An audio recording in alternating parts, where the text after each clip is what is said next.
அவங்க பாசிசம்னா நீங்க என்ன பாயாசமா? பாசிச பாஜக பாயசமா அப்படிலாம் பேசுறது, பாஜக குறை சொல்றது ஒரு 10%, 90% திமுக தான். இப்போ ரீசெண்டாக இப்போ சொன்னார் இந்த கரூர் சம்பவத்தில் வந்து சிஎம் சார் பழி வாங்குறதா வந்து என்ன வாங்குங்க அப்படின்லாம் டைலாக் அடிச்சாரு. சிஎம் சார் பழி வாங்கணும் அப்படின்ற என்ன விதாக இருந்துச்சுன்னா என்ன வேணாலும் பண்ணுவோம், அவங்க மேலே கை வைக்காது. எந்த கட்சியாக இருந்தாலும் மக்களை ஏமாற்றணும். அந்த ஏமாத்துற ரூட் இந்த ரூட்டில் போய் ஏமாற்றலாமா, ஓட்டு வாங்கலாமா, அந்த ரூட்டில் பண்ணலாமா, இப்படி இருக்கும்.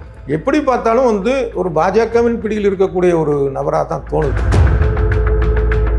எடப்பாடி அவருடைய கூட்டத்தில் வந்து தாவேக்காவுடைய கட்சிக்குடைய அவங்க தொண்டர்கள் வந்து ஆட்டியதாக சொல்லப்படுது சார். பார்த்தீங்கன்னா கொடி பறக்குது பிள்ளையார் சொல்லி போட்டாங்க.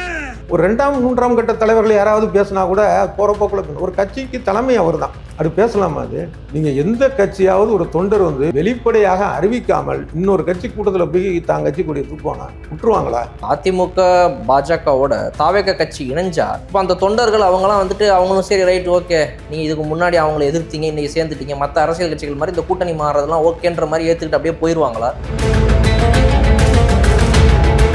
ஏன்னா விஜய் கட்சிக்கு வந்து எப்படி ரசிகர்களோ அதே மாதிரி ஒரு அரியா பிள்ளைகளாக தான் அங்கே இருக்கிறாங்க. நாம் தமிழர் கட்சி தொண்டர்கள்லாம் பார்த்தீங்க அப்படின்னா அவங்க சீமான நம்பரை தான் தப்பே தவிர அவங்களுடைய ஒரு உள்ள கிடைக்கெல்லாம் பார்த்தீங்கன்னா நம்ம மாநிலம் நல்லா இருக்கணும். ஆனால் சீமான்கிட்ட போய் மாட்டியிருக்கிறாங்கிறது தான் ஒரு பெரிய வருத்தமான ஒரு விஷயம்.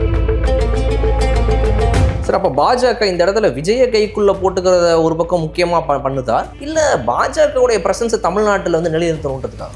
இவங்க முதல்ல வந்து இந்த 8 பேர் குழுன்னா நீங்கள் கும்பமேளா மரணத்துக்கு 80 பேர் குழு அனுப்பியிருக்கணும். மணிப்பூருக்கே நீங்கள் மணிப்பூருக்கே இவர் போகல. ஆனால் கரூர் சம்பவத்தை பொறுத்தவரை பார்த்தா திமுக விஜய் 2 பேர் மேலேயும் தப்பு இருக்குது. சம்பவம் நடந்ததுக்கான காரணம் பார்த்தீங்கன்னா விஜய் வேணுனே பண்ண தாமதம்.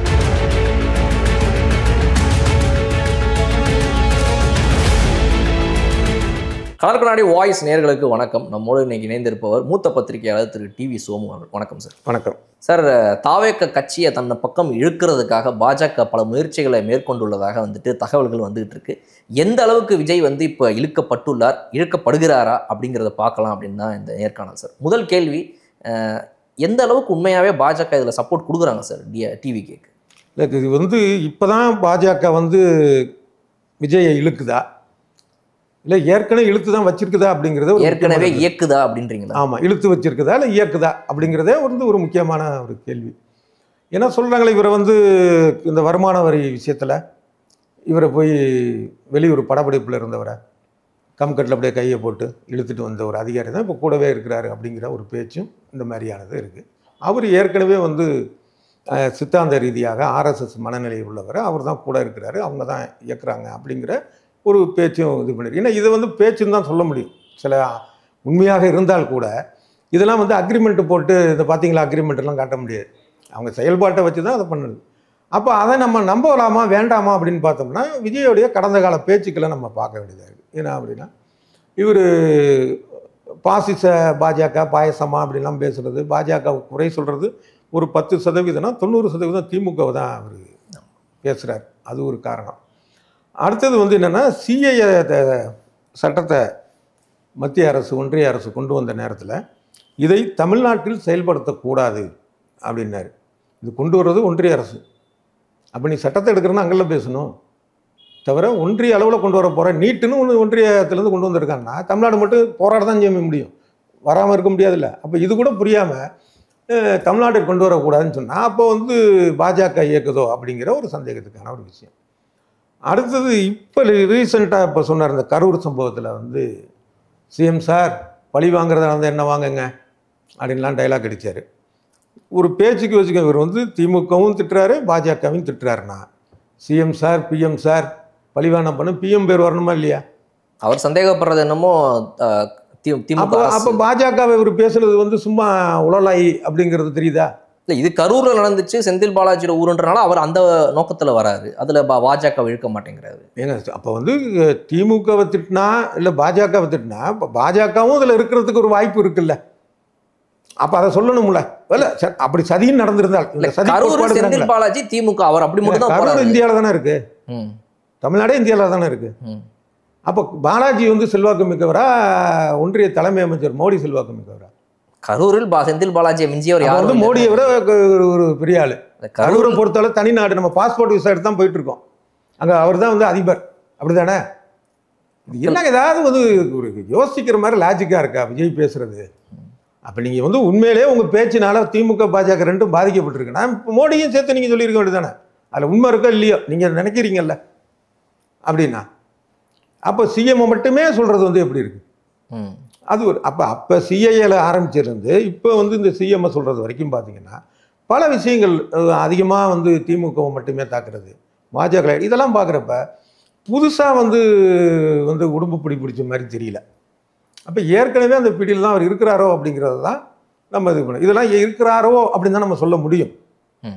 நான் மறுபடியும் சொல்கிறது என்னன்னா, அவங்க 2 பேரும் கையெழுத்து போட்டு அக்ரிமெண்ட்டா ஆம் நான் பாஜகவின் பி டீமாக செயல்படுகிறேன் எத்தனாம் தேதினு கையெழுத்து போட்டுலாம் கொடுக்க முடியாது. அப்படி செஞ்சிருக்க வாய்ப்பு இல்லை. ஒரு பேச்சுவார்த்தை தான் இருந்திருக்கலாம். அப்போ அந்த செயல்பாடை வச்சு தான் நம்ம பார்க்க முடியும். அந்த செயல்பாடை பார்த்தா அப்படி இருக்குது ஆல்ரெடி ஒன்று. இன்னொன்று புதுசாக அப்படின்னு பார்க்குறப்ப பாஜகவுடைய செயல் திட்டங்கள் வந்து இல்லை மொத்தமாக எந்த ஒரு கட்சியாக இருந்தாலும் மாறிக்கிட்டு தான் இருக்கும்.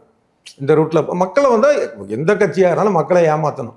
அந்த ஏமாத்துற ரூட் இந்த ரூட்டில் போய் ஏமாற்றலாமா, ஓட்டு வாங்கலாமா, அந்த ரூட்டில் பண்ணலாமா, இப்படி இருக்கும்.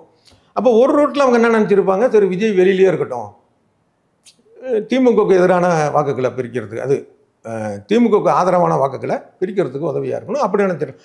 அப்புறம் ஒரு கட்டத்தில் யோசனை வந்திருக்கலாம், சரி கரூர் மெட்ரோ நினைச்சிருக்கு ஏதோ ஒரு அனுதாபம் கிடைக்கும், அப்போ நம்ம கூட்டணியிலே வச்சுக்கலாம்னு ஒரு ஐடியா வந்திருக்கலாம். அப்போ அதுக்கான முயற்சிகளை அவங்க பண்ணலாம். எப்படி பார்த்தாலும் வந்து ஒரு பாஜகவின் பிடியில் இருக்கக்கூடிய ஒரு நபராக தான் தோணுது ஒன்று. இன்னொன்று என்னன்னா இந்த விஷயத்தில் பார்த்தீங்கன்னா இவர் வந்து திமுகவுடைய அதிரடிகளை தாங்க முடியாத இல்லை, அதனால தான் போய் பயந்து போய் உட்கார்ந்துருந்தார். இப்போ 3 நாள் கழித்து தானே கண்ணு முழிச்சு பேசினார்.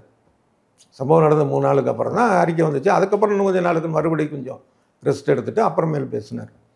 அப்புறம் வீடியோ காலில் பேசினார். இந்த மாதிரியான ஒரு விஷயம். ஆனால் கரூர் சம்பவத்தை பொறுத்தவரை பார்த்தா திமுக விஜய் 2 பேர் மேலேயும் தப்பு இருக்குது. 2 பேருமே வந்து ஒரு மலினமான அரசியல் பண்ணுறாங்க. அதான் யதார்த்தம். இப்போ முதல் விஷயம் வந்து அந்த சம்பவம் நடந்ததுக்கான காரணம் பார்த்தீங்கன்னா இவர் வந்து வேணுனே பண்ண தாமதம். யார்? விஜய் வேணுனே பண்ண தாமதம். ஒரு படத்தில் வடிவேல் சொல்லுவார்ல, உனக்கு என்ன அவன் மூளையை ஃப்ரெஷ்ஷாக தானே வச்சுருக்கா அப்படிம்பாரு ஒரு காமெடி. அது மாதிரி ஃப்ரெஷ்ஷாக தானே தூங்கினார் வீட்டில், தனி விமானத்தில் வர்றாரு. அப்போ அதுக்கேற்ற மாதிரி கிளம்பி வந்திருக்கலாம்ல. இல்லை இன்னும் சொல்ல போனால் முதல் நாளே கூட வந்துதுங்கலாம். சரி அது கூட வேண்டாம், ஃப்ளைட் ரெடியாக இருக்குல்ல, புக் பண்ணியாச்சுல்ல, நைட்டு முழுக்க வீட்டில் தானே இருந்தீங்க, அப்போ வந்திருக்கலாம்ல. அப்போ எதுக்கு லேட்டு? நீ நாமக்கல்லில் கூட்டம் வந்து எப்போ இது பண்ணணும்னு ஒரு முடிவு பண்ணி 8:45 அங்கே கிளம்புறதுக்கே 8:30 மணி ஆகிடுச்சு. அப்போ என்ன காரணம்? அப்போ தாமதமான அந்த கூட்டம் வரட்டும், கூட்டம் இன்னும் கொஞ்சம் சேரட்டும். ஒரு நடிகர்னா கூட்டம் கூட தான் செய்யும். அடுத்தது அந்த ஒரு கூட்டம்னா ஒரு கட்சி அப்படின்னுங்கிறதுக்காகவாவது சில தொண்டர்களை வச்சு அந்த கூட்டத்தை சரி பண்ணுறதுக்கு போகிறதுக்கு எந்த முன்னேற்பாடு இல்லை. குடிக்கிறவனுக்கு ஒரு வாட்டர் பாட்டில் அது இல்லை. நாமக்கல்லையும் சரி அங்கேயும் சரி. அடுத்தது நாமக்கல்லேருந்து இது போகுது எங்கள் கரூருக்கு இவர் போகிறார். பின்னாடியே ஒரு 10,000 பேர் போகிறான். அவனை வேணாம் வர வேணாம்ப்பா அங்கேயே கூட்டம் இருக்கும், எதுவும் சொல்லலை. இதெல்லாம் தான் அந்த இதுக்கு காரணம். அதே நேரத்தில் தமிழ்நாடு அரசு மு.க. ஸ்டாலின் தலைமையிலான தமிழ்நாடு அரசு மீதான தவறு என்ன அப்படின்னா, திருச்சி விமான நிலையத்துக்கு வந்த நேரத்துக்கு எப்பா இதுவே லேட்டு, நாமக்கல் ப்ரோக்ராமை கேன்சல் பண்ணிட்டுன்னு நீயே ஒரு அறிக்கையை விட்ரு, வீடியோ காலில் கட்சி தொண்டர் இது பண்ணுவான். அதுமாதிரி அங்கே கூட்டம் இருக்கும், அங்கே வராதிங்க, நாமக்கலுக்கு இன்னொரு தடவை நான் வரேன்னு சொல்லு. ஏன்னா ஏற்கனவே நடந்துருக்குல்ல. இப்போ திருச்சி இது முடிச்சுட்டு போகிறப்ப பெரம்பூரில் வந்து அரியலூர் முடிச்சுட்டு பெரம்பூர் இதில் இல்லை, அப்போ இன்னொரு நாள் வரேன், பெரம்பூரில் யாரும் இது பண்ணிட்டு தற்கொலை பண்ணிட்டானா? இல்லை அது மாதிரி சொல்லிடு. லேட்டாக நேராக கரூர் போ, அதுக்கு டைம் கரெக்டாக இருக்கும். பார்த்துட்டு ஊரை பார்க்க கிளம்பு, சென்னைக்கு முடிஞ்சு போச்சா? அதை செய்யலை, செஞ்சுருக்கணும். கடைசி நேரத்தில் இப்போ சொல்கிறாங்கல்ல கோர்ட்டில் வந்து நாங்கள் அந்த உள்ளே போகாதீங்க வேணும்னு சொன்னோம், டிஎஸ்பி சொன்னார் கேட்கலன்ட்டு, அதை கேட்கலை, செய்யலை. அடுத்தது நாமக்கல்லேருந்து அங்கே கரூருக்கு போகிறப்ப பின்னாடியே ஒரு 10,000 பேர் போனான்ல, கரூர் மாவட்ட எல்லையில் நிறுத்தினா போலீஸ்கிட்ட உளவு படம் இருக்குது, போலீஸ்கிட்ட பலம் இருக்குது. 500 பேர் தான் இருந்தாங்க சார். 5,000 பேர் கூட கொண்டு வரலாம் ஒன்று. இன்னொன்று 10,000 பேருக்கு 500 போலீஸ் போகும். போலீஸ் ஒன்றும் திறமை இல்லாத போலீஸ்லாம் கிடையாது, உத்தரவு வரலங்கிறது தான். போலீஸ் மேலே எந்த தவறும் கிடையாது. பணியில் இருந்தவங்க அவங்க பணியை சரியாக செஞ்சுருக்கிறாங்க. போலீஸு மேலே எத்தனை நம்ம வீடியோவே பார்த்தோமே, அவன் தண்ணி கொடுக்குறாரு ஒரு போலீஸு, வயசான போலீஸ், பாவம் தூக்கிட்டு போகிறாங்க. இன்னும் சொல்ல போனால் அவருடைய வயசுக்கு பார்க்குறப்ப அவருக்கு தான் வந்து நம்ம சப்போர்ட்டாக இருக்கணும் அந்த நேரத்தில் கூட்டத்தில். நிச்சயமாக அதை பார்த்தோம், அந்த வீடியோலாம் பார்த்தது என்ன, எந்த போலீஸும் வந்து இது பண்ணிட்டு இங்கே நடக்கட்டுங்க, ஏன்னா அப்படிலாம் அது இல்லை. 1000 குறைகள் இருக்குது, நானும் விமர்சனம் பண்ணியிருக்கிறேன் போலீஸோட விஷயங்கள்லாம். அது தவறுன்னு வர்றப்ப நம்ம தவறுன்னு விமர்சனம் பண்ணியிருக்கிறோம். எல்லா நேரத்துலையும் தூக்கி கொண்டாடுறது கிடையாது. ஆனால் இந்த மாதிரி கூட்ட நேரத்தில் வந்து எந்த வித அசம்பவம் எதுவும் நடந்துடக்கூடாதுன்னு தான் நினைப்பாங்க. அது மாதிரி தான் இங்கேயும் செயல்பட்டுருக்காங்க, வீடியோக்கள்லாம் பார்க்குறோம். அப்போ தலைமையிலேருந்து உத்தரவு வரணும். இல்லை, இன்னொரு சிம்பிள் விஷயம் இதில் வந்து திமுக பண்ணுற அரசியலை சொல்லலாம். என்னென்னா, நீங்கள் வழக்குன்னு போடுறப்ப புஷியானத்து மேலே வழக்கு போடுற இது பண்ணுறீங்களே, விஜய் மேலே போட வேண்டியது தானே அவரே சொல்கிற மாதிரி. ஆனால் அதை போலீஸ் போட முடியுமா? சம்பவம் நடந்த இடத்துல கரூரில் இருக்கக்கூடிய காவல் நிலைய இன்ஸ்பெக்டர் போட முடியுமா? வேறு எதுனா போடலாம். இப்போ உங்கள் மேலே ஒரு இன்ஸ்பெக்டர் போடலாம், என் மேலே போடலாம், விஜய் மேலே போட முடியாது, எஸ்பியே போட முடியாது சொல்லி. அதை யார் முடிவு பண்ணணும்? திமுக அரசு தான் முடிவு பண்ணணும். அவங்க பண்ணுற அரசியல்.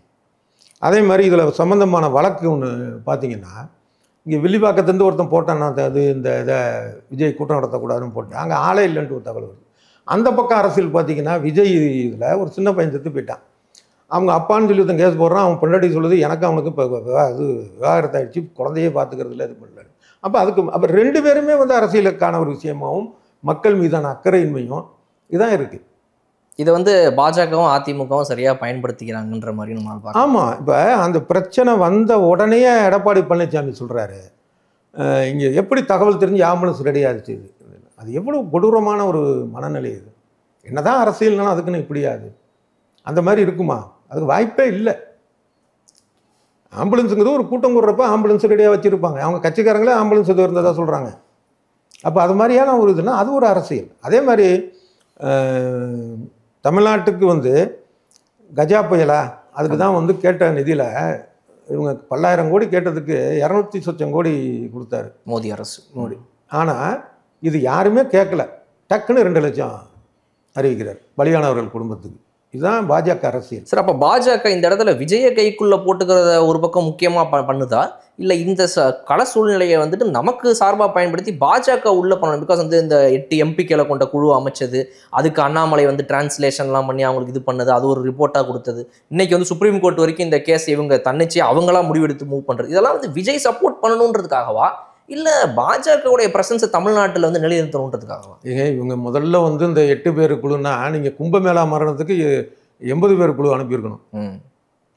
இங்கே நடந்த மரண எண்ணிக்கையும் அங்கே நடந்த மரண எண்ணிக்கையும் மணிப்பூருக்கே நீங்க மணிப்பூருக்கே இவர் போகல. யாரு இவர்? நரேந்திரர் மோடி அவர் போகல. அப்போ அப்படி இருக்கிறப்ப இவங்களுக்கு என்ன அரசு இது இருக்குது? மக்கள் நலன் சார்ந்த அரசியல் அப்படின்னு பார்த்தீங்கன்னா, ஒரு கட்சி ரீதியாக பார்த்தீங்கன்னா சிபிஎம் சிபிஐ சொல்லலாம். அதே மாதிரி மதிமுகவை சொல்லலாம். கருத்து மாறுபாடுகள்லாம் இருந்தால் கூட மதிமுக சொல்லலாம். மற்றபடி இது வந்து மக்களை எந்தெந்த வகையிலெல்லாம் ஏமாற்றலாம் அப்படிங்கிறது தான் ஒன்று. அதே மாதிரி இந்த வருஷம் நான் பாமகவை சொல்லுவேன். ஏன்னா அவங்களுடைய அறிக்கையாக இருக்கட்டும், உதாரணமாக ஒன்று சொல்கிறேனே, பொன்னியின் செல்வன் நாவலை வந்து படமாக எடுத்துருக்கிறாரு மணிரத்னம். ஒட்டுமொத்த தமிழினமும் அப்படியே மகிழ்ச்சி அடைந்து அதை பார்த்துட்டு இருக்கு. அந்த ஒரு அதில் ஒரு தகவல் இன்னொன்று சொல்கிறேன்.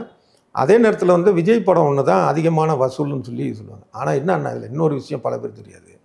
அதிகம் பேர் பார்த்தது வந்து பொன்னியின் செல்வன். உண்மையிலேயே சூப்பர் ஹிட்டு அதுதான்.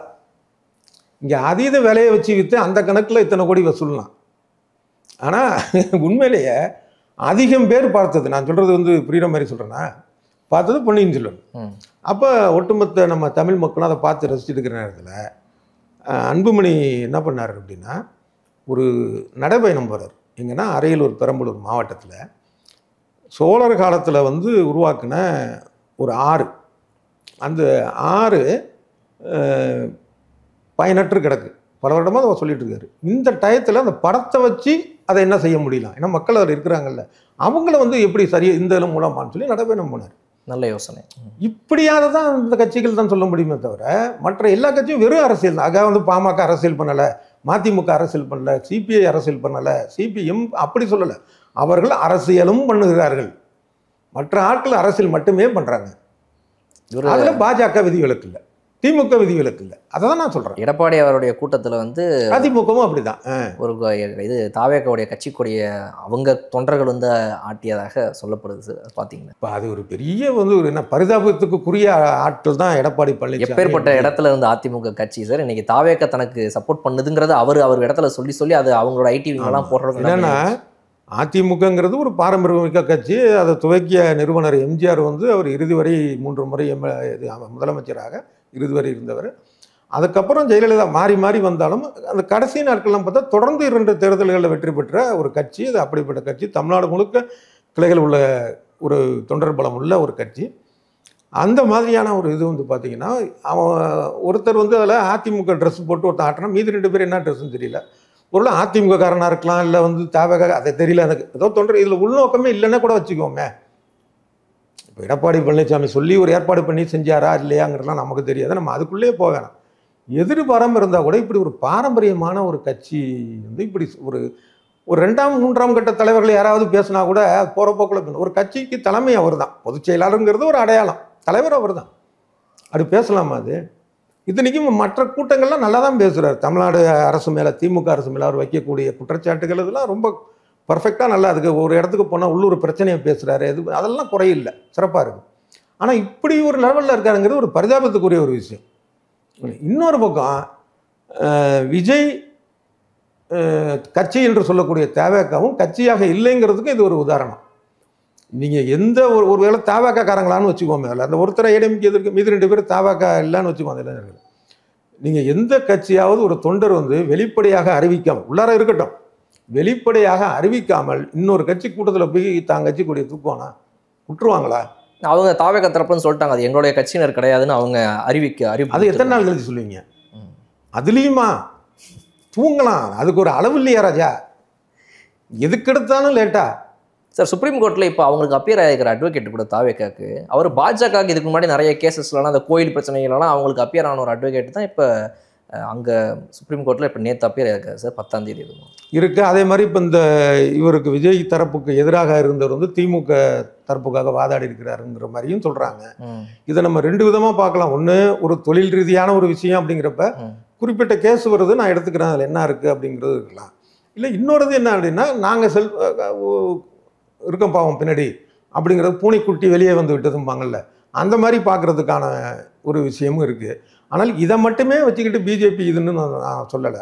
ஏற்கனவே சொன்னது போல் விஜயோடைய ஒரு அறிவிப்புகள், பேச்சு, நடவடிக்கை இதெல்லாம் பார்த்தாலே அவர் பிஜேபி பிடியில் ஆரம்பத்திலேருந்தே இருக்கிறார் அப்படிங்கிறது தான் என்னுடைய கருத்து. சார், இப்போ இந்த 2 கட்சிகளோட அதிமுக பாஜகவோட தாவேக கட்சி இணைஞ்சா, இப்போ அந்த தொண்டர்கள் அவங்களாம் வந்துட்டு அவங்களும் சரி ரைட் ஓகே, நீங்கள் இதுக்கு முன்னாடி அவங்கள எதிர்த்தீங்க, இன்றைக்கி சேர்ந்துட்டீங்க, மற்ற அரசியல் கட்சிகள் மாதிரி இந்த கூட்டணி மாறுறதுலாம் ஓகேன்ற மாதிரி ஏற்றுக்கிட்டு அப்படியே போயிடுவாங்களா?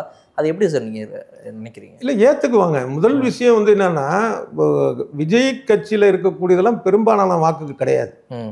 விஜயுடைய அந்த கட்சி என்று சொல்லப்படக்கூடிய தாவேக தனித்து நின்றது அப்படின்னு வச்சுக்கோங்க. ஒரு தொகுதிக்கு வந்து வாங்கக்கூடியது வந்து என்னென்னா, ஒரு 7,000 8,000 நான் வாங்கலாம் அந்த தொகுதியில். அப்போ அதுவும் பெரும்பாலும் வந்து இதில் நாம் தமிழர்லேருந்து வரக்கூடியதாக தான் இருக்கும். ஏன்னா விஜய் கட்சிக்கு வந்து எப்படி ரசிகர்களோ அதே மாதிரி ஒரு அரியா பிள்ளைகளாக தான் அங்கே இருக்கிறாங்க. ஆனால் விஜய் இதில் வந்து வெறும் ரசிகர்கள். அவங்களுக்கு ஒரு எண்ணம் நல்ல எண்ணம் தான்.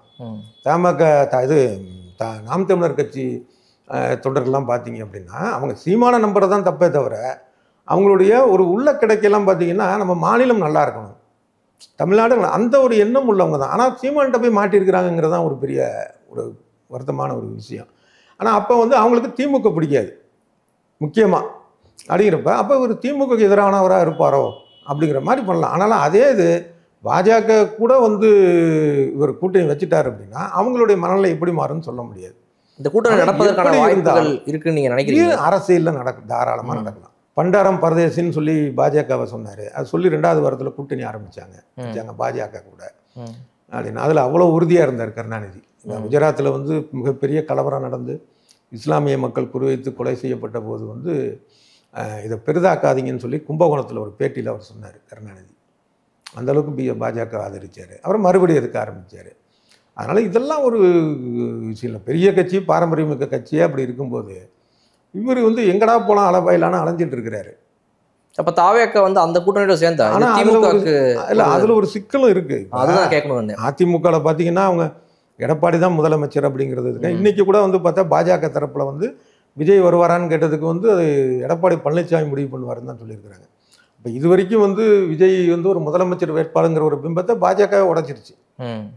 அவர் நிலைமை ஒன்று. அதாவது இந்த சம்பவம் நடந்தது காரணம் இல்லை, இந்த சம்பவத்தை அதன் பின்னால் விஜய் நடவடிக்கை என்ன அப்படிங்கிறத ஒரு தலைவர் இல்லைங்கிறது கன்ஃபார்ம் ஆகிடுச்சு. ஓடி ஒளிஞ்சது, அப்புறம் அதுக்கப்புறம் மௌனமாக இருந்தது, எங்கே இருந்தாருன்னு தெரியாது, வீட்டை மாற்றினது, இது மாதிரி அவங்க பொதுச் செயலாளர் கூட புஷியானது இன்னை வரைக்கும் தலைவராக இருக்கிறது, உங்க பேட்டி எப்போ வெளியிடுவீங்கன்னு தெரியல. அப்படி வெளியே அதுக்குள்ளே வெளியில் வந்தால் வரலாம். புத்துலேருந்து லைட்டாக அப்படி வெளியில் வந்து இங்கே தான் இருக்கேன் அப்படின்னு சொல்லுதான்னு தெரியல அப்படின்னு. அப்படி இருக்கிறது இதெல்லாம் வச்சு பார்க்குறப்ப அவங்க வந்து தமாகலாம் ஒரு கட்சி இல்லைங்கிற ரேஞ்சுக்கு அவங்க வந்ததுனால தான் பாஜக என்ன சொன்னாங்க, எடப்பாடி முடிவு பண்ணுவார்னு சொல்லியிருக்காங்க. அது ரொம்ப உட்பொருள் இருக்குது. ஏன்னா தமிழ்நாடு முதலமைச்சர் வேட்பாளர் யாருன்னே சொல்லாமல் இருந்தாங்க. பாஜக கூட்டணிக்கு யார் தலைமைன்னு சொல்லாமல் இருந்தாங்க. எடப்பாடி பழனிசாமி அதுக்கப்புறம் பின்னாடி தான் சொன்னார். யார்? அண்ணாமலை கூட அதுக்கப்புறம் தான் வந்தாங்க. ஆனால் அந்த ஒரு லிமிட்டோடையே வச்சுருந்தாங்க. இப்போ என்ன சொல்கிறாங்கன்னா, தமிழ்நாட்டில் வந்து கூட்டணிக்கு தலைமை அதிமுகங்கிறத இன்றைக்கி தான் சொல்லியிருக்கிறாங்க, நேற்று சொல்லியிருக்கிறாங்க அப்படின்னா. அதில் இப்போ என்ன முடிவு பண்ணியிருப்பாங்கன்னா, சரி நமக்கு கிடைக்கிற ஓட்டில் கூடுதலாக ஒரு 500 ஓட்டு 600 ஓட்டு தொகுதிக்கு கிடைக்கட்டுமே, விஜயும் வரட்டும், ஒரு 5 சீட்டை கொடுப்போம் அப்படின்னா. அப்படி போனாலும் அது ஒத்துக்கக்கூடிய லெவலில் தான் அவர் இருக்கிறார்.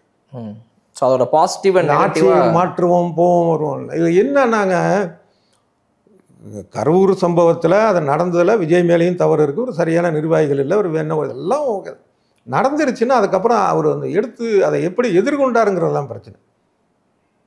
அதை வந்து ஒரு தலைவராக எதிர்கொள்ளலை. அப்படி தலைவராக எதிர்கொண்டிருந்தாருன்னா அது சரியாக இது வரைக்கும் இன்னைய வரைக்கும் ஒரு தலைவராக எதிர்கொள்ளலை. வெளியில் வந்து சொல்கிறது ஒன்றா இருக்குது, கோர்ட்டில் சொல்கிறது ஒன்றா இருக்குது.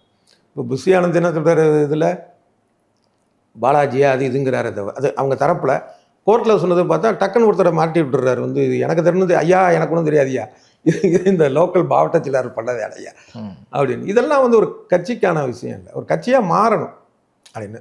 இன்னொரு இது தோணுது, அது இந்த அளவுக்குன்னு தெரியல. அது ஒருவேளை இந்த தேர்தலேருந்து கூட அவர் ஒதுங்கலாம். விஜய் அவர்களா? விஜய் வேணாம், இந்த தேர்தல் வேணாம், 2031 பார்த்துக்கலாம் கூட நினைக்கலாம். எதனால் நினைக்கிறீங்க சார் அந்த அளவுக்கு? அதாவதுங்க அந்த சம்பவம் இது இல்லை, சம்பவமும் ஒரு பாதிப்பு இல்லைங்கல்ல, அதை இந்த விஜய் தாங்க முடியல. விஜய் கூட இருக்கிறவங்க எதிர்கொண்ட விதம் இருக்குல்ல, அது டோட்டலி மைனஸ் ஆயிடுச்சு. திமுக போன்ற கட்சிகள்லாம் அதை அடிச்சு நகர்த்தி வந்துருவாங்க. அடிச்சு நகர்த்தி அதான் என்னன்னா, அடிச்சு நகர்த்திங்கிறது தேவையில்லை, எதிர்கொள்வதுங்கிற அளவுக்கு இருந்தாலே போதும். ஃபேஸ் பண்ணணும். இது சரியான வார்த்தை. அந்த ஃபேஸ் பண்ணாலே போதும். ஃபேஸ் பண்ணலை அப்படிங்கிறது வந்து இவருடைய பெரிய அங்கே நடந்த சம்பவம் பெருசு இல்லை. அந்த உயிர், அதாவது அரசியல் ரீதியாக சொல்கிறேன், மற்றபடி 41 உயிர் வந்து ரொம்ப முக்கியம், அதை நான் குறைச்சி மதிப்பில்லை, அது மிகப்பெரிய துயர் அது. ஆனால் அதை விட இவருக்கான மைனஸ் அப்படின்னு பார்த்தீங்கன்னா, அது எதிர்கொண்ட விதம் மைனஸ் ஆகிடுச்சு. சரிங்க சார், நீங்கள் சொன்ன கருத்துக்கள் ரொம்ப ஆக்கப்பூர்வமாக இருந்தது. இந்த கட்சியினர் வந்துட்டு அதை தாவேக்கவினர் இதை எப்படி எதிர்கொள்கிறாங்க அடுத்தடுத்த நாட்கள் அப்படிங்கிறத பார்ப்போம். கள அரசியலும் மாறிக்கிட்டே வருது, யார் பக்கம் எப்படி போகுதுங்கிறத மீண்டும் நம்ம இன்னொரு மகிழ்ச்சி. அந்த கட்சியினர் வந்து எப்படி எடுத்துக்குவாங்க, என்ன வந்து தற்கொலைம்பாங்க, அவ்வளோதான். நன்றி. நன்றி சார்.